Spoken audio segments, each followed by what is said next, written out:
Shalom Bapak-bapak, Ibu-ibu dan saudara-saudara. Salam sejahtera. Kita ketemu lagi di acara Embun Surgawi pada pagi ini. Sebelumnya mari kita minta pimpinan Roh Kudus. Kita berdoa. Terpujilah namamu Tuhan yang kami kenal melalui Yesus Kristus, melalui Roh Kudus, melalui firman Tuhan, melalui segala ciptaan Tuhan. Terima kasih pada hari ini ada kesempatan untuk menyampaikan firman-Mu. Biarlah Roh Kudus menolong hamba-Mu, juga teman-teman hamba-Mu, dan semua bapak-bapak, ibu-ibu, dan saudara-saudara yang sempat mendengarkan firman ini. Terpuji namamu, dalam nama Yesus kami berdoa. Amin. Hari ini diambil tema yaitu Roh Kudus dari Yohanes 14 ayat 16 sampai 17 yang berbunyi, Aku akan minta kepada Bapa, Ia akan memberikan kepadamu seorang penolong yang lain, supaya Ia menyertai kamu selama-lamanya, yaitu roh kebenaran. Dunia tidak dapat menerima Dia, sebab dunia tidak melihat Dia dan tidak mengenal Dia. Tetapi kamu mengenal Dia, sebab Ia menyertai kamu dan Ia akan diam di dalam kamu. Immanuel, Allah beserta kita. Inilah yang luar biasa. Waktu Allah turun ke dunia, menjelma menjadi manusia, yaitu Yesus, memang dekat. Tetapi sekarang kita bersyukur Roh Kudus lebih dekat lagi karena bisa tinggal di hati orang yang percaya menerima Yesus sebagai juru selamat. Seperti di dalam 1 Yohanes 4 ayat 1 dan 2, juga ayat 4 dan pasal 3 ayat 23-24, bahwa Roh Kudus menyertai kita. Jadi kita orang-orang yang percaya pada Yesus tidak lagi berjuang sendirian di dalam dunia yang penuh dengan macam-macam godaan atau bencana, derita. Jadi jangan takut, sebab di dalam 1 Yohanes 4 ayat 4 bahwa Roh Kudus itu lebih besar dari roh-roh yang ada di udara ini. Bahkan dengan pembacaan ini saya juga membiasakan tiap hari bangun pagi, yaitu piaro, pimpin aku Roh Kudus. Karena dalam Galatia pasal 5 ayat 16 dikatakan bahwa jikalau kita dipimpin oleh Roh, maka kita akan menang melawan sifat-sifat daging yang dibeberkan dalam ayat itu. Nah, ada istilah dunia yaitu tak kenal tak sayang, tetapi secara rohani yaitu tak mengenal tak sayang. Sebab itu marilah kita saat ini mengenal Roh Kudus dengan lebih dalam lagi. Percaya atau tidak percaya, saya membaca Alkitab bertahun-tahun dengan rajin mengumpulkan Roh Kudus itu 70 M+. Plus itu artinya bisa 80, bisa 100. Ini hal yang luar biasa. Hari ini saya akan membocorkan 11 atau 12. 11 itu tanpa Yudas, 12 itu pengganti Yudas, yaitu Matias.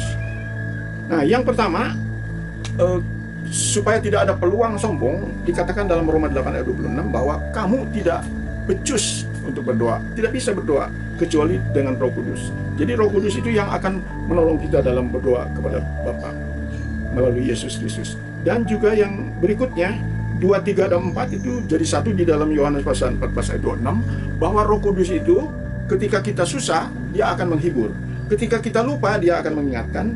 Dan ini luar biasa lagi, ketika kita banyak yang belum tahu di dunia ini, maka Roh Kudus MSS, yaitu Roh Kudus mengajar segala sesuatu. Puji Tuhan. Lalu kemudian yang kelima, Roh Kudus itu membantu melawan sifat-sifat daging kita, seperti tadi sudah disampaikan. Jadi marilah kita piaro, kita lawan dengan penyertaan Roh Kudus atas nafsu dunia ini. Yang keenam yaitu Roh Kudus memberikan kuasa. Pada waktu kita akan bersaksi, pada waktu kita akan berkeliling menghadapi orang yang putus asa, sakit, kita dipakai menjadi transfer kuasa Tuhan melalui tangan kita menjamah mereka supaya ada mujizat-mujizat kesembuhan. Lalu yang ketujuh dalam Matius 10 ayat 18-20, kita tidak usah takut pada saat kita mau berkata-kata sedang didesak atau diancam oleh penguasa. Jangan takut, karena Roh Kudus akan membantu kita dalam berbicara atau mengatakan sesuatu. Dan yang ke-8 yaitu Roh Kudus sebagai materai, sehingga kita tidak usah takut mati karena Yesus adalah materai kita. Yang ke-9 Roh Kudus yang diperlukan oleh kita dalam hidup di dunia ini, yaitu menjamin hidup kita.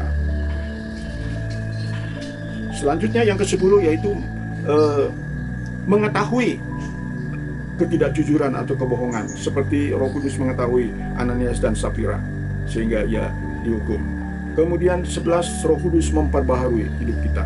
dalam Titus pasal yang ketiga, bahkan Yeskiel 36 ayat 26-27 menubuatkan begitu lama bahwa nanti Roh akan membantu, memampukan kita mentaati firman Tuhan.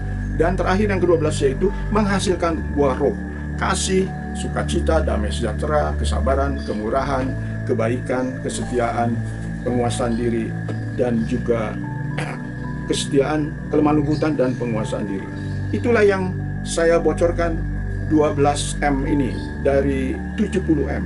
Kiranya ini menjadi berkat bagi kita, dan kita berjalan tidak sendirian, karena Roh Kudus akan membantu kemanapun kita pergi. Tuhan memberkati.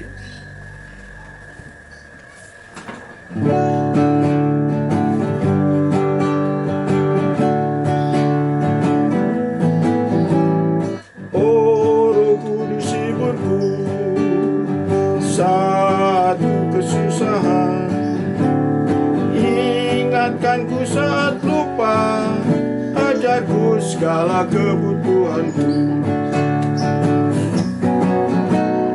Oh Roh Kudus materai, hingga ku tak takut mati. Roh Kuduslah yang menjamin hidupku siang maupun malam.